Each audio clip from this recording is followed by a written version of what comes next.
आप देखें दोस्तों, आपका और हमारा अपना रिएक्शन यूट्यूब चैनल। तो चलते हैं दोस्तों वीडियो। अब हिजाब तो एक बहाना है, बोगस वोट दिलवाना है। तो हिजाब पर नाज़े इलाही की वीडियो है, साथ में मुजफ्फर गद्दा है। मुझे पता है इसमें बोलना कोई नहीं, गधों की तरह बस सारे लाता रहना, जैसा मर्जी उस पर वज़न डाल दिया जाए। ये जो बातों का वज़न होता है इस्लाम के अगेंस्ट जो होती हैं वो भी वज़नी होता है, इसलिए मैं इसको गधा कहता हूँ। मैं आज थोड़ी एक्सप्लेनेशन दे रहा हूँ, मैं इसको गधा लफ्ज़ क्यों इस्तेमाल किया है। तो गधे को क्या पता, मेरे ऊपर कितना भी डाल दो, उसको वो कहता चले ठीक है, मैंने तो जाना ही है। तो ये गधा इसलिए है मुजफ्फर जो है। अनकरीब इसके साथ हो सकता है हमारी मुलाकात भी, ये हमारे फैसलाबाद के हो सकता है, मेरी वीडियो भी उसके तक पहुँचती हूँ। खैर वीडियो देखते हैं क्या नाज़िया इलाही इस पर बोलती हैं, फिर बात करते हैं। हेलो एंड वेलकम फ्रेंड, मैं हूं मुजफ्फर चौधरी और आप देख रहे हैं हमारा यूट्यूब चैनल परफेक्ट रिएक्शन। दोस्तों, एक बहुत ही इंटरेस्टिंग एपिसोड के साथ नाज़िया इलाही खान जी के साथ आपकी खिदमत में हाजिर हूं। सबसे पहले मैं मैडम को अपने शो में, इस प्रोग्राम में खुश आमदीद कहता हूं। किसी भी इंट्रोडक्शन की ज़रूरत नहीं इनके लिए इनका नाम ही काफ़ी है। तो madam, welcome to the show. नमस्कार, अस्सलाम वालेकुम, आदाब। Thank you so much. वंदे मातरम, भारत माता की जय। नहीं, ऐसा नहीं है, हर एक व्यक्ति को उसके नाम की जरूरत होती है, और ये भगवान राम का बहुत बड़ा रहम है, करम है कि भारत जैसे देश में मेरे जैसी मुसलमान लड़की इतनी ज्यादा रिनाउंड है, फेमस है। ये तो मोदी जी की कृपा है। बिल्कुल, ये आपके देखे ना, ये हर इंसान के अपने कर्म कहते हैं, कर्म होते हैं, उनकी एफर्ट होती है, उसकी कोशिश होती है। आपकी जो एफर्ट, आपकी जो कोशिश है, जो वहाँ की खास तौर पर महिलाओं के लिए आपने जो काम किया है, तो वो अप्रिशिएट करने के काबिल है। वो उसके लिए मैं पाकिस्तान से भी आपका बहुत बड़ा समझे भाई भी हूँ, फैन भी हूँ कि आप जिस तरीके से वहाँ पर इतने खतरात को मोल लेकर जो है वो सारा कुछ कर रही है। तो बहुत आपका धन्यवाद है, बहुत आपका जो है वो महिलाओं के लिए ऊपर एहसान है आपका।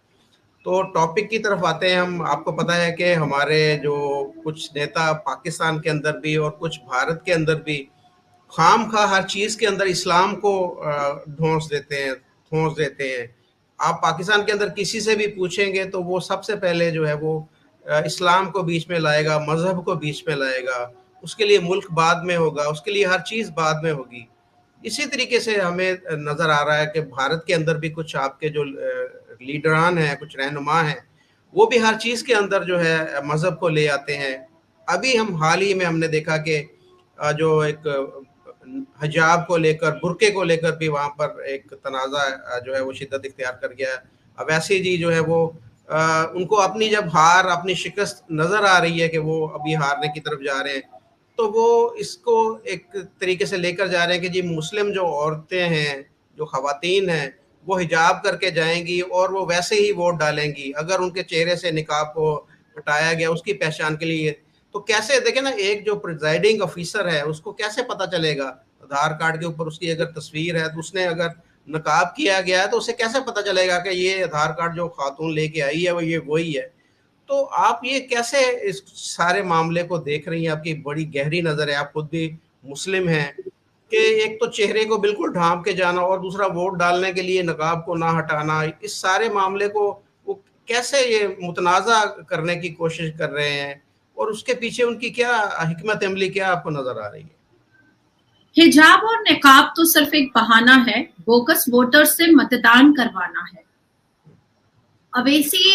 अवेसी रजाकार फौज का आखिरी चश्मचिराग 40 साल से जिस चेयर पर बैठा है, आज वो चेयर उसको डोलता हुआ नजर आ रहा है, आज वो चेयर उसको हिलता हुआ नजर आ रहा है।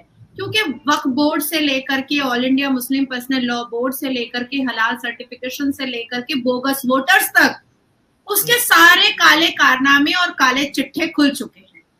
टोपी पहन करके, बिना मूंछ के दाढ़ी रख करके, गर्मी में शेरवानी पहन करके वो ये सबको बताता था कि वो बहुत ही सच्चा और पक्का मुसलमान है। पर जब 13 मई को उसका ही भांजा अराफात जब माँ बहन की गंदी गंदी गालियां औरतों को देता हुआ नजर आया, माँ बहन के उजू को घीटता हुआ नजर आया, जब माधवी लता जी की माँ, ज़ईफ माँ के प्राइवेट पार्ट्स को वो घीटता हुआ नजर आया, जिनको हम शब्द से और शब्दावली से इस्तेमाल भी नहीं कर सकते हैं। सरेआम सरे बाजार माँ बहन की नीच और गंदी गालियां दे रहा था असदुद्दीन अवैसी का भांजा अराफात। तो अवैसी का चेहरा और भी सामने आ गया कि अवैसी कोई मुसलमान का सरबराह या मसीहा नहीं है, एक प्रो पॉलिटिशियन है और रजाकार के फौज का जो कार्य अधूरा रह गया था उस अधूरे काम को पूरा करने के लिए अवैसी गाहे बगाहे अपनी पॉलिटिकल स्ट्रैटेजी के साथ साथ इस्लाम के जस्टिफिकेशन पर अपनी पॉलिटिकल स्ट्रैटेजी को मनवाने की और डंका पिटवाने की कोशिश में लगा रहता है। असदुद्दीन अवैसी वही अवैसी है जो रजाकार फौज का आखिरी चश्मो चिराग है। असदुद्दीन अवैसी वही अवैसी है जिसके मंच पर पाकिस्तान जिंदाबाद के नारे लगते हैं। असदुद्दीन अवैसी वही अवैसी है जिसके मजलिस में और जिसकी तकरीर के बीच में औरंगजेब जिंदाबाद के नारे लगते हैं।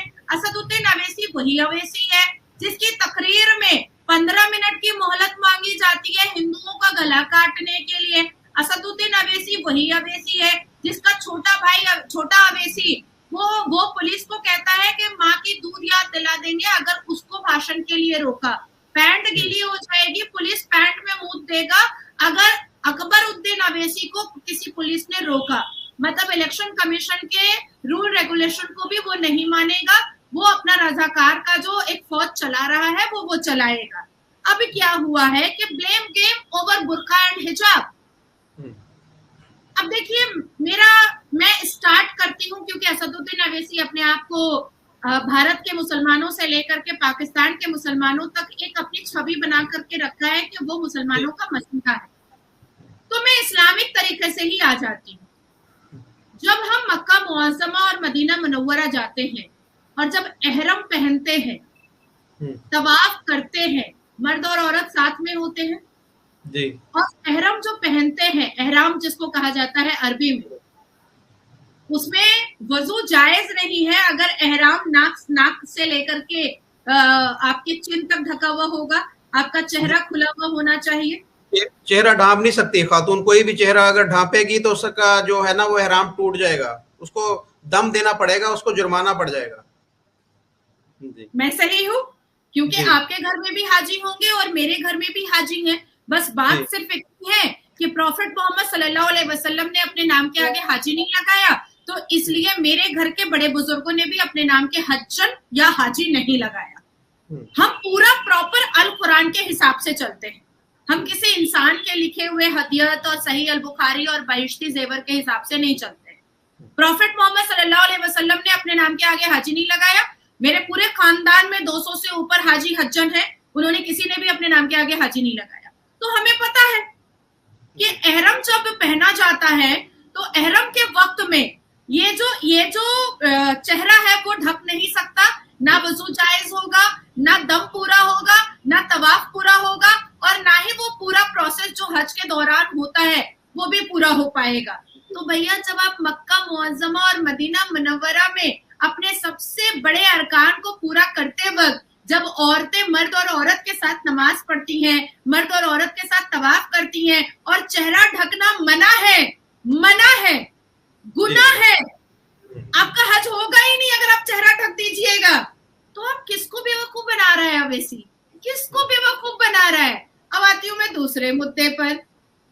जब हम एयरपोर्ट में इन करते हैं तो उस वक्त क्या चेहरा ढका हुआ होता है और हमें ऐसे ही अंदर जाने दे देता है क्या, टिकट और वोटर आईडी कार्ड और आधार कार्ड देख करके? नहीं देता है, चेहरा दिखाना पड़ता है। और सामने CISF वाला मर्द भी होता है, औरत भी होती है। आप वहां पर टिप्पणी भी नहीं कर सकते कि भाई किसी औरत को बुलाओ, मेरी बीवी का हिजाब उठा करके कोई औरत ही देख सकती है। तो असदुद्दीन अवैसी के घर की बीवियां, क्योंकि उसके पास तो बीवी नहीं है, बीवियां और बेटियां और बहुएं और नातियां और पोतियां जब जाती हैं एयरपोर्ट से, जब वो लोग ट्रैवल करते हैं तो एयरपोर्ट में उन लोगों का चेहरा नहीं देखा जाता है क्या? तब तो भाई नाजिया की जगह शैला जा सकती है, शैला की जगह तलत जा सकती है, तलत की जगह फातिमा जा सकती है, फातिमा की जगह मरियम जा सकती है। ये तो कोई भी जा सकता है भाई, चेहरा तो देखा ही नहीं जाएगा। अब आती है तीसरी बात कि हज और उम्रा के लिए कहीं घूमना फिरना छोड़ देते हैं, क्योंकि बात अभी अवेसी की हो रही है तो घूमना फिरना छोड़ देते हैं। हज और उम्रा के लिए ही जब हम इमिग्रेशन में खड़े होते हैं, जब हम वीजा लगाते हैं, जब हम पासपोर्ट बनवाते हैं, तो चेहरा उठा करके इमिग्रेशन के वक्त में नहीं दिखाते हैं क्या? पासपोर्ट बनवाते वक्त क्या चेहरा वाला फोटो नहीं देते हैं क्या? देते हैं। तो देश के इतने बड़े निर्णय के वक्त में, देश के इतने बड़े फैसले के वक्त में, देश के इतने बड़े प्रक्रिया के वक्त में, देश के इतने बड़े उत्सव के वक्त में, देश के इतने बड़े फैसले के वक्त में हम कैसे नहीं चेहरा देखेंगे? हम तो चेहरा देखेंगे। और कई बार ऐसा हुआ है। 2021 में मुजफ्फर भाई, मैंने खुद विधानसभा इलेक्शन पश्चिम बंगाल में चल रहा था, मैंने कितने नगमा की जगह नाजिम को पकड़ा है मैंने बुरके के अंदर से। अच्छा। हाँ?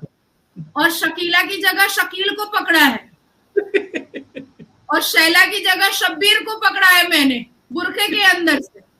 मैंने पकड़ा है, रंगे हाथ पकड़ा है। 2021 का, अगर मैं उस वक्त इंस्टाग्राम पे इतनी एक्टिव नहीं थी, आप 2021 की विधानसभा इलेक्शन के वक्त का फेसबुक पे आप मेरा जाकर के देखिएगा, वो वीडियो होगा। मैंने हाथ ऐसे पकड़ करके बोला कि तुम औरत नहीं हो, मतलब अच्छे से बात नहीं कर रहा है कि जिसमें मुझे समझ में ना आ जाए। मैंने पूरा हाथ पकड़ लिया, उसका बाजू पकड़ लिया, मैंने कहा तुम औरत नहीं हो भैया, मुझे साफ समझ में आ रहा है कि तुम औरत नहीं हो, तुम्हारा हाथ से समझ में आ रहा है कि तुम औरत नहीं हो। जैसे ही पर्दा उठाया, मैंने कहा शर्म किस बात का, मैं तो खुद मुसलमान लड़की हूँ, अगर तुम औरत हो तो हिजाब उठाने में दिक्कत क्या है? तो 2000 जो माधवी लता जी ने 13 मई को किया है, वो मैंने 2021 को ही कर दिया था। और जैसे ही पर्दा उठाया, लीजिए भाई, नगमा की जगह नाजिम था। उसके बाद उन लोगों ने क्या कहा, घर की औरतें बाहर नहीं आ सकती ना वोट देने के लिए, तो इसलिए उनकी जगह हम आ गए हैं। मैंने कहा बुर्का पहन करके आ गए, मतलब ये तो भाई सही है।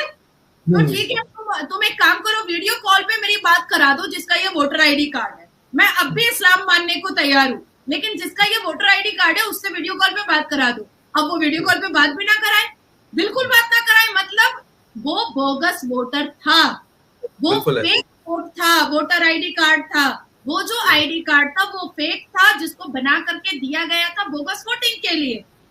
अब आप सोचिए कि इस तरह से पिछले 40 साल से असदुद्दीन अवैसी बोगस वोटिंग करवा करके और जीवित लोगों को मरा हुआ घोषित करवा करके वो हैदराबाद के सीट से जीतता चला आ रहा था और वाहवाही लूटता था कि लोग मुझे वोट करते हैं इसलिए मैं जीतता हूँ। अरे भैया, तू चोरी से जीतता है, तू बहुत बड़ा लुच्चा है, झुट्टा है तू, तेरे घर परिवार के लोग गाली गलौज करते हैं, तू कैसा मुसलमान है? क्या सुन्नते रसूल मानने वाला कोई भी मर्द क्या माँ बहन की गालियां मुंह से निकाल सकता है? नहीं, कभी भी नहीं, कभी भी नहीं। और किसी खातून के लिए, खास तौर पर खातून को तो बड़ी इज्जत और इकराम देना चाहिए, और उसके लिए आप गाली। अच्छा, मैं यही आपसे पूछने वाला था कि जो एक वाकया हुआ था, जैसे कि आपने बोला है कि वो अरफात ने गालियां दी हैं माधवी लता जी को, हमने वीडियो भी आपने मुझे भेजी थी, तो उसके ऊपर अवैसी साहब या किसी और बड़े मुस्लिम लीडर ने उस चीज़ को कंडेम किया कि हाँ, हमसे गलती हो गई है, हमारे लड़के ने इस तरीके से माधवी लता जी की इंसल्ट की है, खवातीन की इंसल्ट की, उनको गालियां दी हैं, हम इस पे माफी मांगते हैं? कोई इस तरह का कुछ स्टेटमेंट आया उनकी तरफ से? कोई नहीं। कल वही तो मैं कह रही थी, नेशनल न्यूज़ कोई पर शर्मिंदगी नहीं, उनको कोई शर्मिंदगी नहीं, ना कोई शर्मिंदगी नहीं है, उसको कोई शर्मिंदगी नहीं। और किसी भी मुसलमान को माँ बहन की गालियां जो वो हम लोगों को परोसते हैं, उसमें उनको कोई शर्मिंदगी नजर नहीं आती। मैंने तो आपको कितने सारे भेजे, प्रूफ के तौर पर मैंने भेजे, तो उनको कोई शर्मिंदगी नजर नहीं आती है, वो कभी नहीं माफी मांगते। और कल तो वही बात मैं नेशनल न्यूज़ पर बोल रही थी कि आप हिजाब की बात कर रहे हैं, नकाब की बात कर रहे हैं। अरे छोटा सा एग्जाम्पल मैं देती हूँ कि जब हम शॉपिंग मॉल जाते हैं तो वहां पर भी पर्दा लगा हुआ होता है और वहां पर भी चेकिंग होती है, तो क्या आप उसको भी मना कर देंगे? आप उसको तो मना नहीं कर सकते हैं। तो इलेक्शन कमीशन की लेडी प्रिसाइडिंग ऑफिसर अगर चेक कर रही है, या कोई लेडी कैंडिडेट है अगर वो चेक कर ले रही है, तो इसमें प्रॉब्लम कहां पर है भैया? अब मैं किसी औरत को चेक कर लूं तो इसमें क्या दिक्कत है, या कोई औरत मुझे चेक कर ले तो इसमें क्या दिक्कत है? इसमें कोई दिक्कत नहीं है। तो कल जब MIM के प्रवक्ता बैठे हुए थे लफंदर टाइप का, तो मैंने उससे यही कहा कि तुम हिजाब की बात करके तुम मेन मुद्दा हटा रहे हो। तुम कह रहे हो कि मेरी मुसलमान बहनों को हिजाब से टारगेट करके उनको वोट मतदान करने से डराया जा रहा है। पहले तुम ये बताओ कि अराफात असदुद्दीन अवैसी के भांजे ने जो माँ बहन की गालियां सरेआम दी है, उस पर माफी कब मांगेगा असदुद्दीन अवैसी? वो एक शेर है ना, तो इधर उधर की बात न कर, ये बता काफिला किसने लूटा।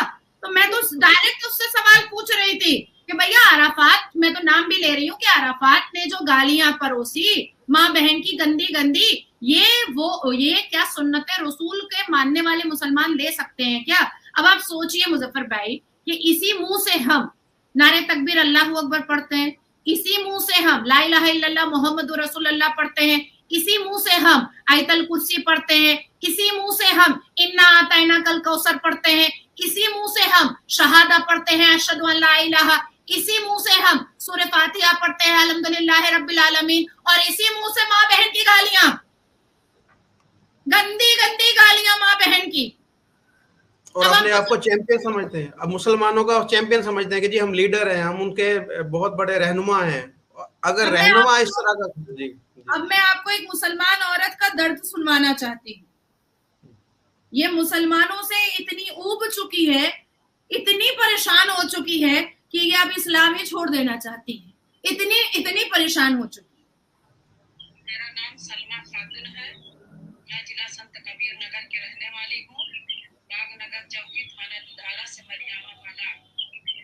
मैं हिंदू धर्म अपनाना चाहती हूँ। मेरा सपोर्ट करिए, मेरी वीडियो जहाँ तक हो पहुँचाइए। मैं मुसलमानों के बीच में रहना नहीं चाहती। मैं मुसलमानों से तंग हो चुकी हूँ और मेरा सपोर्ट करिए। मेरा हर जगह मेरी वीडियो पहुँचाइए, मेरा इंतजाम करिए और मेरे लिए व्यवस्था करिए। हर हिंदू भाई से मेरा यही निवेदन है और समीर भैया तक मेरी आवाज पहुंचना चाहिए। मैं हिंदू धर्म अपनाना चाहती हूँ। मेरा नाम सलमा खातून है। मैं जिला संत कबीर नगर की रहने वाली हूँ। सलमा खातून मेरा नाम है। बागनगर चौकी थाना दुधारा रहने वाली सुल्तानपुर की हूँ। मेरा आपसे निवेदन है कि समीर भैया तक मेरी आवाज पहुंचे। मेरी सपोर्ट करिए, मेरी सहायता करिए। मेरा हर हिंदू भाई से मेरा यही निवेदन है कि मेरे लिए व्यवस्था करिए और मुझे यहाँ मुसलमानों के बीच से मुझे निकालिए। मेरा सपोर्ट करिए और मेरा व्यवस्था। परेशान हो गई है, गाली रोज सुबह उठते बैठते सोते जागते। अब ये तो भाई हिजाबन है, ये तो हिजाब भी पहनी हुई है, ये तो भाई सूम सलावत अवैसी के हिसाब से चल रही है, मदनी के हिसाब से चल रही है। बुखारी की बहू हिंदू है, हिंदू पेट से वो बच्चा पैदा कर रही है, मुसलमान उसी हिंदू के पेट से बच्चा पैदा हुए को इमाम बनाएंगे और मुसलमान उसके पीछे नमाज पढ़ेंगे, वो ठीक है।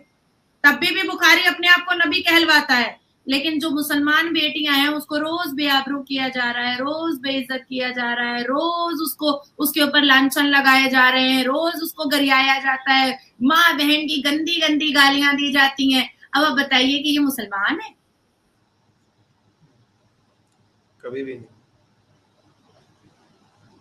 क्या कर रहे हैं ये लोग, मुझे समझ नहीं आ रहा। कि वैसे देखें, ये बड़ी बड़ी दाढ़ियां रखी हैं, टोपियां इन्होंने पहनी हुई हैं, अपने आप को ये बताते हैं कि जी ये देखें सारा का सारा दीन हमारे ही अंदर है और हम सबसे बड़े चैंपियन हैं, मुसलमान हैं सबसे बड़े। और इनकी करतूतें देख ले, क्या करतूतें इनकी। आपने हिजाब की जैसे जी, आपने हिजाब की एक मिसाल बताई थी ना, यहाँ पर जो इस्लामाबाद के अंदर एक बड़ी लाल मस्जिद का आपने वाकया सुना होगा। वहाँ के जो बड़े इमाम हैं मौलाना अब्दुल अजीज, वो भी ऐसी पुलिस ने एक दफा छापा मारा था तो वो बुर्का पहन के वहां से निकल गए। तो ये इनके लिए मामूली सी बात है कि अपना आइडेंटिटी को चेंज करना, वो बुर्का पहनना और भाग जाना, निकल जाना। मैं आपको बड़ी जिम्मेदारी से मुजफ्फर भाई एक बात बताती हूँ कि जिस दिन असदुद्दीन अवैसी का कॉलर मेरे हाथ में होगा, उस दिन असदुद्दीन अवैसी के घर के बाकी लोगों को हिजाब पहन करके ही पाकिस्तान बॉर्डर क्रॉस करना पड़ेगा। और वो दिन दूर नहीं, वो दिन दूर नहीं है, क्योंकि असदुद्दीन अवैसी को 4 जून के बाद से असदुद्दीन अवैसी को वक्फ बोर्ड की प्रॉपर्टी जो उसने हड़पी है वो पूरा बयान देना पड़ेगा, वो पूरा डेटा देना पड़ेगा, क्योंकि हैदराबाद की सरजमीन से बैठ करके असदुद्दीन अवैसी को मैंने चेतावनी दी थी कि डेटा तुम दो, जब तुम्हारी पार्टी का 7 MLA यहाँ पर है और तुम सांसद हो, तुम्हारे बाप दादा से तुम लोग सांसद हो, तुम लोग MP हो बने हुए, तो ये वक्फ बोर्ड की प्रॉपर्टी हड़प कौन रहा है? वक्फ बोर्ड की प्रॉपर्टी पर ना भाई इंस्टीट्यूट बन रहा है, ना यूनिवर्सिटी बन रहा है, ना बच्चियों के लिए कोई शिक्षा का जगह बन रहा है, ना कब्रिस्तान पर भी तुम लोग मल्टी स्टोरेड बिल्डिंग बनवा रहे हो, अपार्टमेंट्स बनवा रहे हो, तुम लोग शॉपिंग मॉल बनवा रहे हो कब्रिस्तान के ऊपर, कब्रिस्तान की जगह को लूट करके। तो इसका डेटा दो। दूसरा डेटा दो कि हिजाब पहनाने के लिए तो बड़ा पैजामा का नाड़ा टाइट करके और शेरवानी पहन करके टुंग टुंग करके दोनों बड़े बड़े और छोटे अवैसी चले आते हैं। डेटा देना पड़ेगा कि हैदराबाद से कितनी बेटियां जज बनी, कितनी बेटियां पुलिस बनी, कितनी बेटियां IAS बनी, कितनी बेटियां IPS बनी, कितनी बेटियां मजिस्ट्रेट बनी, कितनी बेटियां टीचर बनी, कितनी बेटियां वकील बनी, कितनी बेटियां प्रोफेसर बनी, कितनी बेटियां पढ़ लिख करके ग्रेजुएट होने के बाद शादी की है, ये भी डेटा दो। तीसरा मेरा सवाल है कि कितने लड़कों को तुमने बैरिस्टर बनाया, क्योंकि तुम तो विदेश से बैरिस्टर बन करके आए हो, तो तुमने अपने कन्विंसिंग पावर से मुसलमान के कितने हैदराबाद के लड़कों को तुमने बैरिस्टर बनाया, इसका भी डेटा तुमको देना पड़ेगा। और मुसलमान लड़के आर्मी में क्यों नहीं जाते हैं, आर्मी क्यों नहीं ज्वाइन करते हैं? हर वक्त हिजाब पहनो, नकाब पहनो, बुर्का पहनो, अबाया पहनो, औरत को गंदी गंदी गालियां देने में बड़ा मजा आता है। आर्मी ऑफिसर काहे नहीं बनता है मुसलमान लड़का? देश के लिए छाती में गोली खाने में शर्म आती है। इसकी क्या वजह है वैसे? क्यों नहीं बनती हो रहे? देश की सेना बनने की हिम्मत नहीं है। ये इतने बड़े हिजड़े हैं ये मुसलमान लफंदर लौंडे कि ये देश की सेना बनने की हिम्मत नहीं है। ये अपनी मर्दानगी झाड़ते हैं औरतों को गालियां दे दे करके, औरतों को हिजाब पहना कर।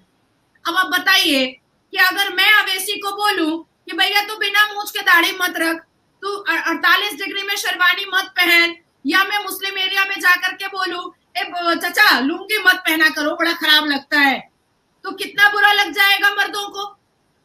तो उसी तरीके से हिजाब जो लड़कियां पहनना चाहती हैं वो पहने, जो नहीं पहनना चाहती है ना पहने। आप होते कौन है हिजाब पहनाने वाले हमें? और अभी जो हिजाब पर जो ब्लेम गेम जो चला रहा है अवैसी, क्योंकि उसको पता है कि इस बार उसका भांडा फूट चुका है, जो 40 साल से कोई नहीं फोड़ पाया था। जो 40 साल से वक्फ बोर्ड का लैंड माफिया का कारोबार वो जाली धंधा चला रहा था, हलाल सर्टिफिकेशन का जाली धंधा चला रहा था, बोगस वोटर्स का जाली धंधा चला रहा था, घुसपैठिया को घुसा करके उसके 2 नेता, आज भी अवैसी के 2 नेता जेल की हिरासत में है, क्योंकि वो घुसपैठियों को ID बांटा करता था। तो ये सारे चिट्ठे खुलने की वजह से असदुद्दीन अवैसी बहुत परेशान हो गया है, और परेशान होने के बाद अब वो इस्लाम का सहारा लेकर के अपने आप को बचाने की कोशिश कर रहा है। पर भैया बात ऐसी है कि हम लोग बड़े रॉ किस्म के, हम तो सीधा बोलते हैं कि देश संविधान से चलेगा, इस्लाम से तो नहीं चलेगा। और इस्लाम से जिसको चलना है, भारत में रहने वाले जिस सदस्य को इस्लाम से चलना है, वो टिकट टू पाकिस्तान कर ले, कोई दिक्कत नहीं है हमें। पाकिस्तान में कौन सा इस्लाम पे चल रहा है? पाकिस्तान कौन सा इस्लाम पे चल रहा है? जाने के बाद पता चलेगा। फिर हम दोनों बैठ करके मजाक उसका वहां भी उड़ाएंगे। पाकिस्तान पे जो हालात हैं वो तो ना तो आपको पता है कि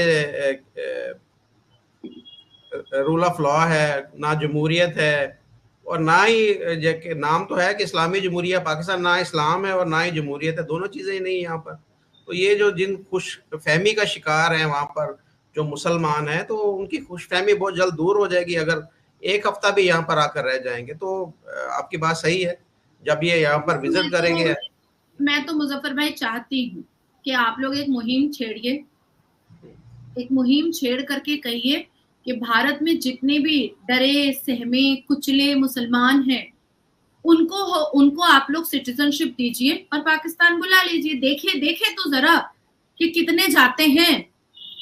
जैसे भारत ने CAA का कानून निकाला है हिंदुओं के लिए, हम पाकिस्तानी निकाले मुसलमानों के लिए कि आ जाओ भाई इधर आओ। जो सिसक रहे हैं, जो डरे हुए हैं, जो सहमे हुए हैं, जो बहुत कुचले हुए हैं, उनको तो पाकिस्तान जाना चाहिए था, उठ करके जाना चाहिए था। तो मुझे ऐसा लगता है कि आप लोग CAA निकालिए, सिटीजनशिप अमेंडमेंट एक्ट बिल निकालिए और भारत से दबे कुचले सहमे हुए मुसलमानों को वहां पर बुलाइए।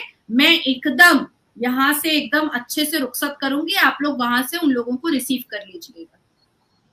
नाजिया जी, जब हमारी पर्सनल गपशप होती है, कल भी हो रही थी इस तरीके से, जब भी हम इकट्ठे होते हैं तो बात यही होती है कि अगर आज भारत बॉर्डर खोल देना तो आधा पाकिस्तान खाली हो जाएगा। यहाँ के जो मुसलमान, वो आप कह रहे हैं ना कि वहां के मुसलमान इधर आए, यहाँ के मुसलमान आपके पास आना चाहते हैं। वो कहते हैं कि जी यहाँ हमें इजाजत मिले तो हम भारत में आ जाए। जिस तरीके से वहां पर हर चीज स्मूथली चल रही है, तो ये कहते हैं ना दूर जो ढोल बजते हैं ना वो बहुत सुहाने लगते हैं, बहुत उनकी आवाज अच्छी लगती है। जब ढोल बजाने वाले के बिल्कुल आप पास चले जाएंगे तो फिर आपके कान फटना शुरू हो जाते हैं। तो इससे ज्यादा मैं आपको पता देखिए मुजफ्फर भाई, मुसलमान कहाँ बदनाम नहीं। अभी देखिए ना, यूके में क्रैकडाउन हो गया इस्लामिस्ट के ऊपर। ऋषि सोनक साहब तो एकदम डिपोर्ट करने में एकदम पूरा फ्लाइट तैयार करके रखे हुए हैं और वो तो जून से स्टार्ट भी कर रहे हैं। जून एंड में पहली फ्लाइट डिपोर्ट हो रही है और निकाल करके फेंका जा रहा है। ब्रिटेन में वही हो रहा है, डच में वही हो रहा है, इटली में वही हो रहा है, यहाँ तक के अरब में जो मुसलमान है वो भी पाकिस्तानी मुसलमानों को निकाल करके फेंक रहा है। बिल्कुल ऐसे ही वो भी पाकिस्तानी मुसलमानों को निकाल करके फेंक रहा है। तो देखिए, भारत के मुसलमान और पाकिस्तान के मुसलमानों की मानसिकता बिल्कुल एक जैसी है। घिनौनी, गंदी, अश्लील, बेहुदा, बदतमीज, और जुबान से तो इतना बदतमीज है कि अगर सही से कोई शरीफ आदमी अगर बात करने के लिए जाएगा ना तो वो 2 सेकंड में समझ जाएगा कि ये मुसलमानों से बात करना ठीक नहीं है। इतनी बदतमीज जुबान है इन लोगों की, बहुत ही नीच और गिरे हुए होते हैं। आप शिक्षा में बोलिए कभी नहीं आगे बढ़ेगा, कोई क्रिएटिविटी में बोलिए कभी नहीं आगे बढ़ेगा, एडुकेशन में बोलिए कभी नहीं आगे बढ़ेगा, साइंस में बोलिए कभी नहीं आगे बढ़ेगा, कल्चर में बोलिए कभी नहीं आगे बढ़ेगा।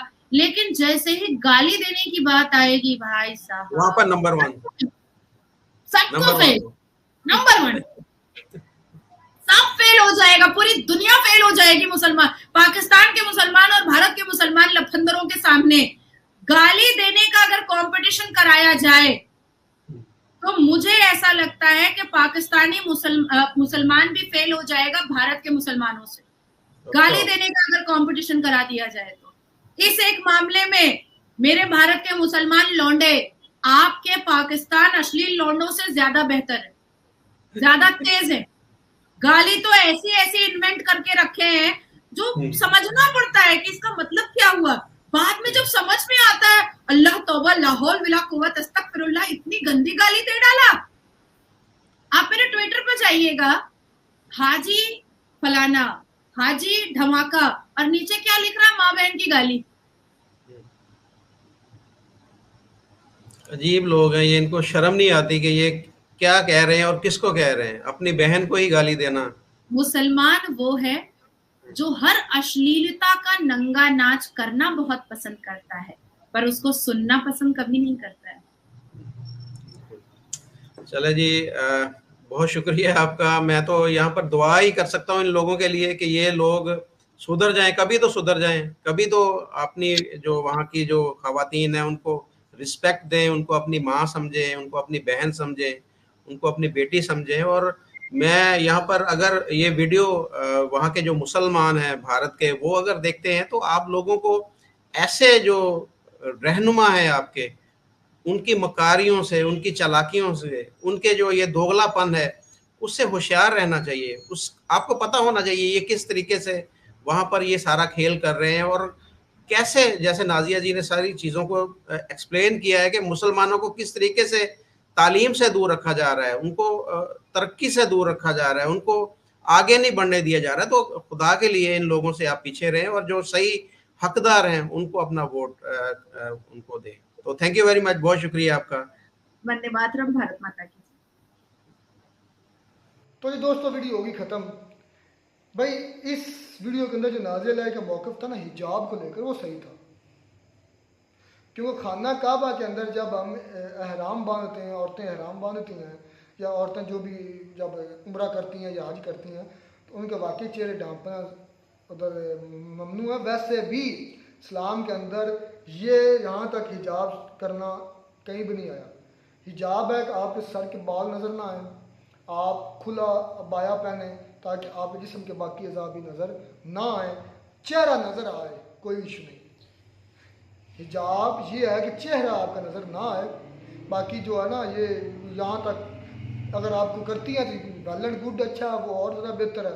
लेकिन अगर कोई नहीं करते तो उसमें ये नहीं कि वो हिजाब नहीं कर रही। अगर जिस तरह वो एक औरत का सच याद आ गया, जो जिस औरत की वो वीडियो नाज़िया इलाही दिखा रही थी, वो था असली हिजाब। उसके बाद अगर आप पूरा चेहरा ढांपती हैं, वो एक टोपी वाला हिजाब होता है, बड़ा बुर्का होता है, वो डालें, उसके आगे लगी होती थोड़ी सी जाली लगी होती है, वो भी सही है, वो आपकी मर्ज़ी है। अगर आप फिर दूसरा हिजाब इधर जो करती हैं सिर्फ आंखें नज़र आती हैं, वो भी सही जायज़ है, कोई इशू नहीं है। लेकिन जो असल है वो यही है कि आपका चेहरा चाहे नज़र भी आ जाए तो इतना मसला नहीं है, ठीक है ना। बात आ जाती है इलेक्शन की, वोटिंग का दौरान, मतलब ये वीडियो थोड़ी पुरानी हो जाती है। अच्छा, पहली बात तो ये है कि लाजमी बात है जो पोलिंग होगी औरतों की, उसमें कोई औरत ही बैठी होगी जो है नहीं, रिटर्निंग ऑफिसर में रिटर्निंग ऑफिसर में जो भी है औरतों के लिए वो मैं बताता चाहिए। हूँ, हाँ औरतें ही होती हैं, हाँ होनी तो चाहिए। अगर बात मर्द भी होती हैं, लेकिन औरतें भी अगर औरत है तो फिर आपको चेहरा दिखाने में कोई तंगी नहीं है, ठीक है ना। आप तो नाम महरम मर्द की बात आई है, हाँ जी, गैर महरम जो है उस पर बाकी मैं इस औरत की बात का जवाब नहीं दूंगा। ये मुझे नहीं लगता कि कोई इतनी अच्छा भाई दीद है कि इसके बात का जवाब बिंदी भी, जय श्री राम भी, यार वो छोड़, वो उसका अपना फेल है, वो क्या है उसके दिल को पता है, मैं इसके बारे में बात नहीं करूँगा। लेकिन ये बात है, नाम मुसलमानों वाला नाज़िया इलाही नाम है, पता है बात ये, जय श्री राम है, बिंदी मैं है। तुम्हें एक मिसाल देता चलूँ, एक बुजुर्ग की मिसाल है, शायद नाम मैं उसका भूल गया, बहुत बड़ा अल्लाह वाला था। तो उसने देखा कि पहले ये हिंदुस्तान इकट्ठा था ना, मुसलमान सभी यहाँ पर रहते थे हिंदुओं के साथ मिलकर, तो उनका होली का त्यौहार था। तो एक जानवर था वल्लाह आलम, वो गधा था या घोड़ा क्या खच्चर कुछ भी था, खड़ा हुआ था। तो वो घर से निकला, उसने देखा कि दीवारों पर लोगों पर रंग जो है वो डाला हुआ, तो उस पर रंग नहीं था। तो उसने वैसे ना मजाकन कुछ रंग लिया और उस पर डाल दिया, गधे पर, उस गधे पर, तो डालकर चला गया। अच्छा, रात को वो सोया, सुबह मर गया, लोगों ने देखा वो मरा हुआ। वो इतना कामल वली था कि पूरे मोहल्ले में उसकी, मतलब ना पूरे इलाके में उसका एक नाम था कि ये बहुत अल्लाह वाला है। तो उसको एक और अल्लाह वाले ने देखा कि वो गिरफ्तार अजाब है, और उससे पूछा गया कि ये सज़ा क्यों। तो फरमाया कि जब अल्लाह ने दीन की एक हद रखी है, एक दायरा बनाया, तो ये बुजुर्ग होते हुए सब कुछ जानते हुए उससे बाहर कैसे चला गया। जिस हरकत का आपको मना किया गया है, जिसके बारे में आपको मतलब बिंदी वगैरह लगाना औरत के लिए मना है, ये मानेगी नहीं। ये वकील है ना, तो वकील मैं अक्सर कहता हूँ कि नंगे आदमी से बुरा वकील बुरा, मैं हकीकत कहता हूँ। ये ऐसी फहाशी को सुनते हैं अदालतों में, ऐसी फहाशी को देखते हैं कि इनकी ज़बान से नजर आता है कि ये सुनने से पता चलता है कि ये क्या लगा। नाज़िया इलाही एक वीडियो दिखा रही थी, एक औरत वो कह रही थी मैं हिंदू से मुसलमान, और मुसलमान से, हाँ वो तंग हो सकती है, मेरी बात सुन लो, वो तंग हो सकती है मुसलमान लड़कों से, मर्द अफराद से, जो भी उसका सीन हो सकता है। इस चीज़ को मैं मान सकता हूँ कि वो तंग होगी, लेकिन वो दीन छोड़ेगी तो उसकी सजा वो खुद बेहतर जानती है। भाई ऐसा तो मैं आपकी बात अब टोकूंगा, आपने बात कर रही, मैं आज ये बात कोई भी भाई जो है जिसके पास कोई वैलिड जो आंसर है वो देना चाहे तो वो दे सकता है। पूरी दुनिया में हमने देखा है, फ्रांस में भी देखा है, यूके वगैरह में भी हमने देखा, यूरोप में, यूएसए में, उसके अलावा हमने काफ़ी कंट्रीज़ में देखा है, कोई भी दंगा फसाद होता है, कोई कुछ भी होता है तो फर्स्ट पे मुसलमानों को लेकर आते हैं, जो मुसलमान ये कर रहे हैं।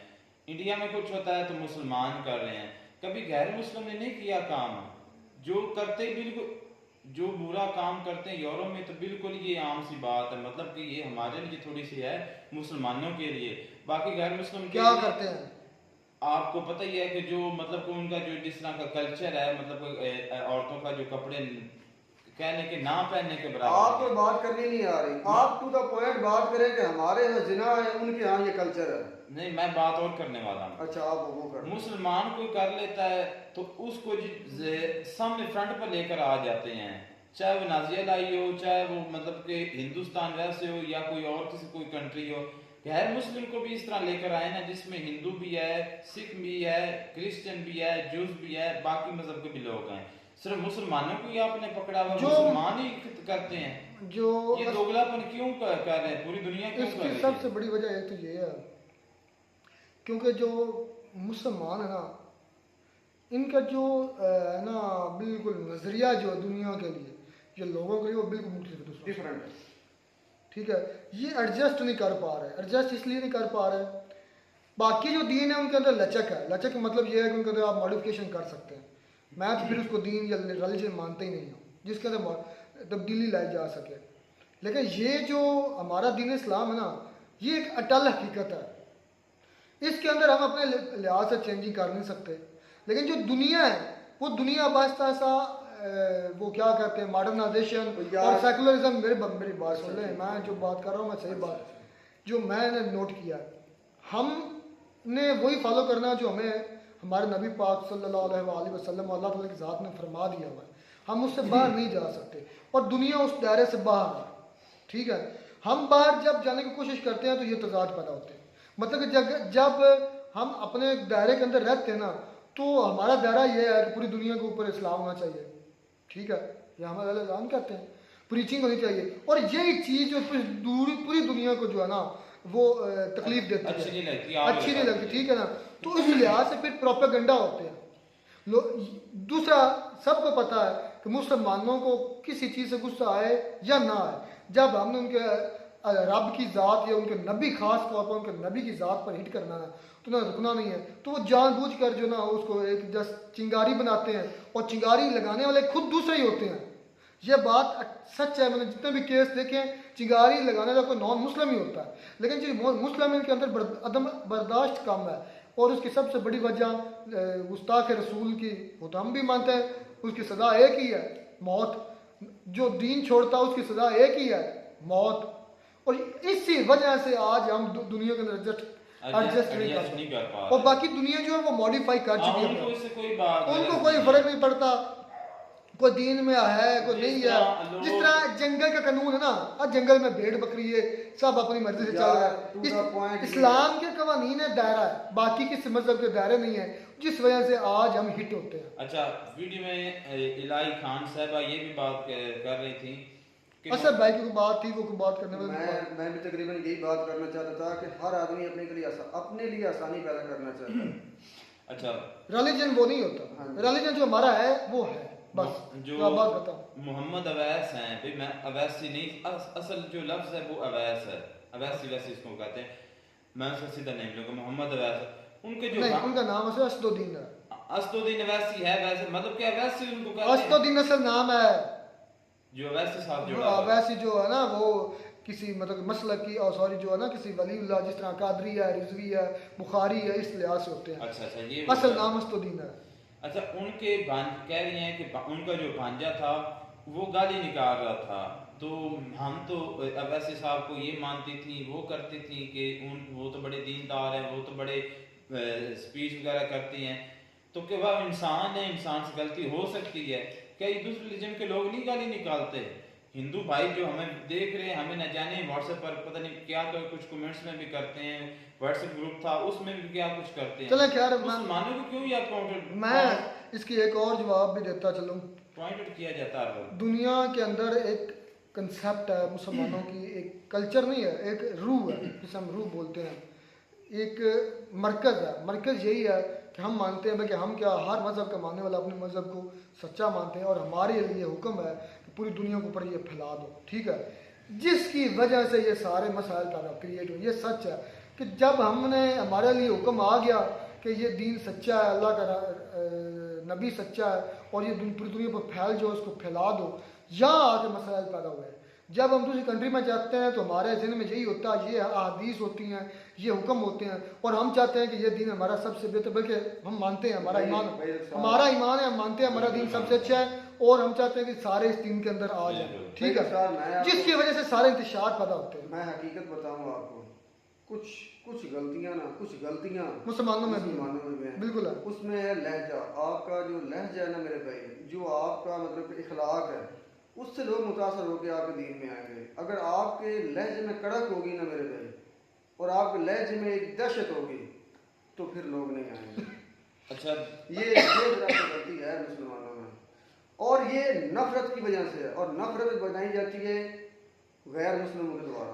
इजराइल क्या करता है, गजा के ऊपर या वेस्ट बैंक पर चिंगारी छोड़ता है, और वो भड़कते हैं, भड़क कर रिटेलिएट करते हैं और इजराइल पर हमला करता है, और पूरी दुनिया ऐसे ही कर रही है।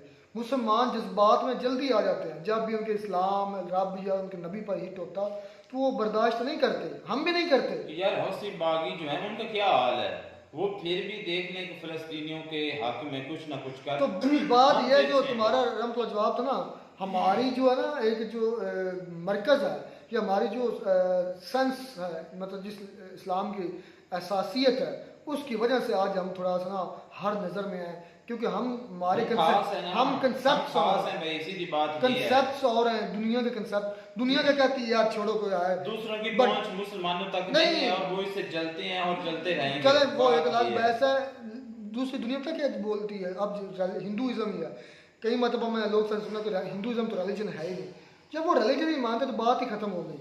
तो इसी तरह क्रिश्चियनिटी, एक सेकंड, क्रिश्चियनिटी उनके अंदर मॉडिफिकेशन आ गई, तब्दीलियाँ आ गई, और ज्यूइज्म है उसके अंदर तब्दीलियाँ ले आए हैं वक्त के, लेकिन इस्लाम के अंदर तब्दीली नहीं आई, और ये चीज़ दुखती है इनको। टू द पॉइंट ये है कि एक छोटी बस बात खत्म करने से भाई बड़ी लंबी वीडियो हो गई है। सिर्फ एक ही बात मिसाल के तौर पर है कि हमारा महीना रमज़ान है, वो सर्दी में भी आएगा, गर्मी में भी आएगा, जिस मौसम में भी आएगा, हमने रोज़े रखने ही रखने हैं।